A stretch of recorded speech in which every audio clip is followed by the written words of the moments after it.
আসসালামু আলাইকুম, নতুন আরেকটা ভিডিওতে সবাইকে স্বাগতম। তো আজকে হচ্ছে আমি একটা হাতের কাজের রুমাল নিয়ে চলে এসেছি। তো একটা আপুর হচ্ছে 4টা রুমালের অর্ডার আছে। আমি আপনাদেরকে রুমালগুলো ড্রয়িং করে কিন্তু দেখিয়েছি অলরেডি। এই রুমালটারও ড্রয়িং ভিডিও আছে। তো এইখানে হচ্ছে আমি যে ফুলটা করেছি এটা হচ্ছে একটা 3D ফুল, সম্পূর্ণ একদম মনে হচ্ছে কুশি কাজের ফুল। তবে এটা আমি সুই দিয়ে করেছি, আপনাদের সাথে একটু শেয়ার করবো আমি কিভাবে করলাম এটা। চারপাশের এই যেই সেলাইটা দিয়েছি, ওই সেলাইগুলো দিতে এত বেশি কষ্ট হয়েছে আমার, বারবার সুতা পেঁচিয়ে যাচ্ছে এবং অনেক বেশি সময় লেগেছে। তো যাই হোক, ফুলটা আমি কিভাবে করেছি সেটা একটু দেখিয়ে দিচ্ছি। প্রথমে হচ্ছে সুইটা অল্প একটু কাপড় নিয়ে এভাবে তুলে হাতের নখের সাহায্যে এভাবে একটা করে প্যাচ দিয়ে সুইয়ের মধ্যে হচ্ছে আমি দিয়ে দিচ্ছি সুতাটা। তো আমি ফুলটা কত বড় করব বা কতটা চওড়া করব সেই হিসাব করে হচ্ছে আমার এই সুতার মাপটা দিতে হবে। এখানে কিন্তু আমি চিকন চিকন করে দিচ্ছি, কারণ বেশি উঁচা হবে না ফুলটা, যতটুকু করলে ভালো হবে। যেহেতু এটা একটা রুমাল, তারপরে হচ্ছে ওই আপুটা এই 3D ফুল দিয়েছে। আপুর আরও 3টা রুমাল আছে, আমি সবগুলো রুমালই আপনাদেরকে দেখিয়ে দিব সম্পূর্ণ করার পরে। তো এইটা হচ্ছে আমি দেখিয়ে দিচ্ছি।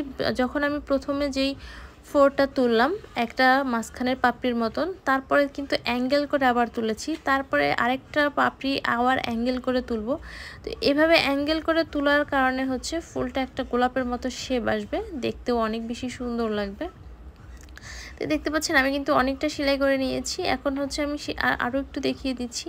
আমি সেম একইভাবে প্রত্যেকটা পাপড়ি একটু একটু করে করব, অ্যাঙ্গেল করেই হচ্ছে প্রত্যেকটা পাপড়ি আমি করছি। এভাবে করলে মানে একটা পাপড়ি আমি করছি, তার মাঝামাঝি থেকে তুলে আরেকটা পাপড়ি করছি, তার মাঝামাঝি থেকে করে আরেকটা করছি। এভাবে করে করলে হচ্ছে ফুলটা অনেক বেশি সুন্দর লাগে। তো এখানে হচ্ছে আমি আরও পাতা সেলাই দিয়েছি, কুটি সেলাই দিয়েছি, সেইগুলোর এই ভিডিওতে আর দেখালাম না। তো আমি সাইডের যে সেলাইটা সেটা আমার কাছে অনেক বেশি কঠিন মনে হয়েছে।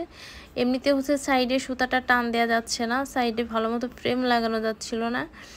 তো এমনিতে প্রথমে আপু যে আমাকে অর্ডার করেছিল সে জাস্ট একটা করে ফুলের ছবি দিয়ে বলেছিল যে এভাবে করে দিতে। পরবর্তীতে সে লেখার কথাও বলেছে, আমি লিখে দিয়েছি। তারপরে আবার বলছে যে সাইডে এরকম করে দিতে। তো তারপরে হচ্ছে আমি সাইডেও এভাবে করে দিয়েছি, আমি আমার সাধ্যমতো চেষ্টা করেছি। তবে রুমালটা সম্পূর্ণ করার পরে কিন্তু আপনাদেরকে দেখালাম, অনেক বেশি সুন্দর হয়েছে আমার কাছে। আপনারা জানাবেন কেমন হয়েছে। তো সাইডের এই সেলাইটা দেওয়ার জন্য আমি হচ্ছে 4 নর সুতা দিয়েছি। 2 নর সুতা দিয়ে দিলে হয়তো বা এত কষ্ট হতো না। এখানে 4 নর সুতা দেওয়ার কারণে সুতাটা আমার টোটাল এখানে কাপড়ের মধ্যে দিয়ে 8 নর সুতা গিয়েছে, বুঝতে পারছেন, মানে অনেক বেশি মোটা হয়ে গেছে। আর সুই দিয়ে কাপড় দিয়ে এই সুতাটা উঠতে এত বেশি হচ্ছে মানে হাত ব্যথা হয়ে গেছে, পুরো সুইটা উঠছিল না। তারপরে হচ্ছে আবার এই যে সমস্যাটা হচ্ছে, সুতাটা বারবার কোনো জায়গায় বেশি যাচ্ছে, কোনো জায়গায় কম যাচ্ছে, হাত দিয়ে টেনে টেনে আমাকে বারবার সেট করতে হয়েছে। তো যাই হোক, এরকম সাইডের সেলাইয়ের টোটাল 3টা রুমাল আছে।